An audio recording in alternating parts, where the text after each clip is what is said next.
Hello students, welcome back to CS library.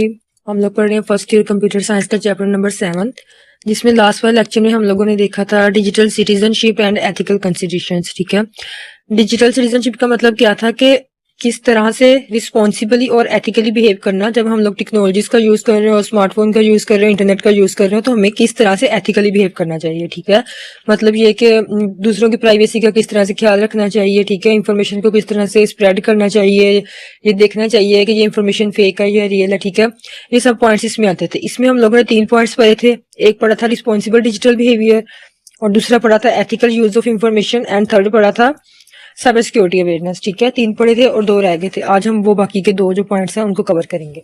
इसमें सबसे आज वाला पॉइंट है जो सबसे पहला, वो है कोलैबोरेटिंग प्रॉब्लम सॉल्विंग। कोलैबोरेटिव का मतलब होता है मिलजुल कर काम करना। ठीक है, और प्रॉब्लम सॉल्विंग का मतलब होता है किसी भी प्रॉब्लम को जो है ना इफेक्टिवली सॉल्व करना। ठीक है, तो इसके अंदर अब नेक्स्ट जो इसके अंदर जो है ना अब 2 सब पॉइंट्स आते हैं। एक है ह्यूमन मशीन कोलैबोरेशन और एक है team work and knowledge sharing. ठीक है, तो हम लोग इसको देखते हैं। Collaborative problem solving involve working together with others to address challenges and achieve common goals. ठीक है, कोई भी कॉमन गोल्स को अचीव करने के लिए मिलजुल कर काम करना। ठीक है, चाहे फिर वो मशीन हो या फिर चाहे ह्यूमंस हो, लेकिन कोलैबोरेशन करना, मिलजुल कर काम करना और किसी भी प्रॉब्लम को इफेक्टिव तरीके से सॉल्व करना। ह्यूमन मशीन कोलैबोरेशन आता है इसमें सबसे पहले। इसको हम लोग 2 तरीकों से ले सकते हैं। एक तो है यूजिंग टूल्स और दूसरा है कंबाइनिंग स्किल्स। टूल्स का मतलब है कि हम लोग कुछ ऐसे सॉफ्टवेयर को यूज करें जो कि हमें हमारी प्रॉब्लम को सॉल्व करने में हमें मदद करें। ठीक है, जिस तरह के स्टूडेंट्स यूज करते हैं, स्प्रेडशीट सॉफ्टवेयर को यूज करते हैं, फॉर एग्जांपल वर्ड को, पावर पॉइंट को प्रेजेंटेशन बनाने के लिए, असाइनमेंट्स वगैरह के लिए। ठीक है, तो इस तरह से हम लोग टूल को यूज कर सकते हैं किसी भी प्रॉब्लम को सॉल्व करने के लिए। उसके बाद है कंबाइनिंग स्किल्स। कंबाइनिंग स्किल्स का मतलब ये है कि हम लोग सॉफ्टवेयर भी यूज कर रहे हैं और साथ में ह्यूमन स्किल्स को भी यूज कर रहे हो। ठीक है, इसको बोलते हैं कंबाइनिंग स्किल्स। मतलब ह्यूमंस भी काम कर रहे हैं उसमें, मशीन्स भी काम कर रही हैं और हम लोग किसी प्रॉब्लम को सॉल्व कर रहे हैं। ठीक है, यहाँ पे दिए गए example, using data analysis tools to interpret complex data sets while applying human judgement to make decisions. ठीक है, डिसीजंस बनाने के लिए हम लोग जो बिजनेस के अंदर जो डिसीजंस वगैरह बनाते हैं उसके अंदर हम लोग डाटा एनालिसिस टूल्स को भी यूज करते हैं और ह्यूमन जजमेंट्स को यूज करते हुए हम लोग जो है ना उसके अंदर से इनसाइट्स निकालते हैं। ठीक है, इसको बोलते हैं कंबाइनिंग स्किल्स। ठीक है, ह्यूमन मशीन कोलैबोरेशन के अंदर क्या था कि हम लोगों ने टूल्स को यूज करना है और स्किल्स को कंबाइन करना है टूल्स के साथ, ह्यूमन स्किल्स को कंबाइन करना। उसके बाद है team work and knowledge sharing. Team work का मतलब फिर यही है कि ह्यूमंस मिलजुल कर काम कर रहे हो, और नॉलेज शेयरिंग का मतलब यह है कि वो आपस में अपना नॉलेज एक दूसरे के साथ शेयर कर रहे हो, अपना एक्सपीरियंस एक दूसरे के साथ शेयर करें। ठीक है, इसमें सबसे पहला पॉइंट है ग्रुप प्रोजेक्ट्स।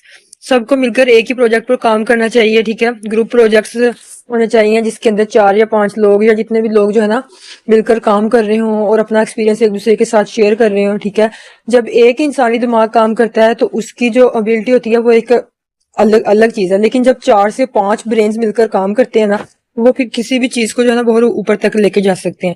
जाहिर है हर एक दिमाग जो है ना वो अपने लिहाज से सोचता है। ठीक है, तो इसीलिए हमें क्या करना चाहिए, ग्रुप प्रोजेक्ट्स को करना चाहिए। ठीक है, उसके बाद है शेयरिंग इनसाइट्स।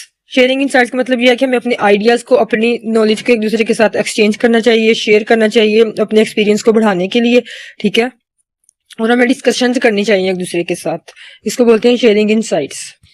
उसके बाद नेक्स्ट पॉइंट है हमारे पास क्रिएटिंग एक्सेसिबल डिजिटल कंटेंट। ठीक है, कि हमें ऐसा डिजिटल कंटेंट बनाना चाहिए जो हर एक के लिए एक्सेसिबल हो, मतलब जो लोग डिसेबल हैं उनके लिए भी एक्सेसिबल हो। ठीक है, हमारा कंटेंट हर एक के लिए होना चाहिए। इसके अंदर है design for accessibility. Designing for accessibility involves making digital content usable for all individuals including those with disabilities. ठीक है, हमारा जो कंटेंट है वो उन सब लोगों के लिए एक्सेसिबल होना चाहिए, चाहे जो लोग डिसेबल भी हैं चाहे। ठीक है, इसमें सबसे पहला पॉइंट है रीडेबल फोन्ट्स। हमें फोन्ट्स ऐसे यूज करने चाहिए जो क्लियर हो और रीडेबल हो। ठीक है, और इजी टू रीड हो। इसके अंदर जो है ना कुछ एग्जांपल आते हैं कि हमें ये वाले फोन्ट्स को यूज करना चाहिए। यहाँ पे उन्होंने दिए गए एरियल और टाइम्स न्यू रोमन। ठीक है, और हमें बहुत ज्यादा जो है ना वो डिजाइनिंग वाले और फैशन और स्टाइल्स वाले फोन्ट्स को यूज नहीं करना चाहिए। ठीक है, उससे क्या होता है कि रीडेबिलिटी कम होती है किसी भी डॉक्यूमेंट की। उसके बाद अल्टरनेटिव टेक्स्ट फॉर इमेजेस। इसका मतलब यह है कि अगर हम लोग को इमेजेस वगैरह यूज कर रहे हैं तो साथ में नीचे टेक्स्ट भी दिया हो जो उस इमेज को एक्सप्लेन कर रहा हो। ठीक है, उन लोगों के लिए जिन लोगों को कलर ब्लाइंडनेस है या फिर जिन लोगों को आइज का प्रॉब्लम है, तो उन लोगों के लिए हमने अल्टरनेटिव टेक्स्ट भी दिया हो। ठीक है, कि जिसको देखकर उनको पता चल सके कि ये इमेज क्या कह रही है। उसके बाद है यूजर फीडबैक। यूजर का फीडबैक जो है ना वो हर एक चीज में अगर जो है कहीं पे भी हम लोग चले जाएं, यूजर फीडबैक बहुत जरूरी है। ठीक है, क्योंकि यूजर फीडबैक से हमें पता चलता है कि हम कैसा काम कर रहे हैं।